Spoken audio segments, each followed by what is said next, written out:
giving the giant snake moral support as he eats the prey snake. But why do they need to be right on top of the predator is baffling.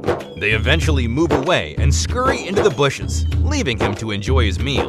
But for some reason, this snake starts to spit its prey out.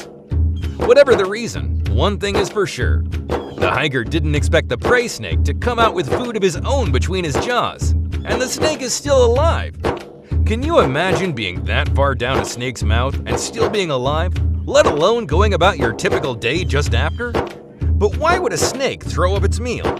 When a snake spits out its meal immediately after ingestion, but before the food makes its way to its stomach, it's called regurgitation. Oh, disgusting. This is actually quite a common response if they're full from a previous meal, or if they're stressed. But what on earth could stress out a snake? Another predator for one.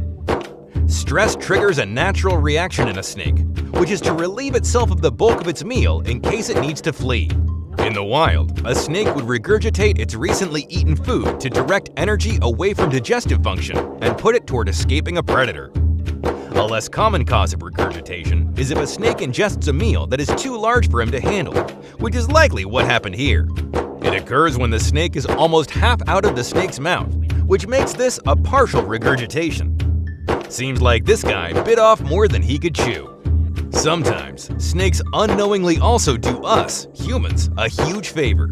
Like this spitting cobra in Mozambique eating a puff adder. Puff adders account for more deaths than any other snake in Africa.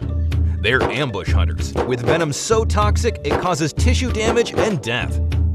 Lucky for the locals, this snake swallowed the adder whole. Great! Now all they'll have to worry about is the spitting cobra that managed to defeat a puff adder.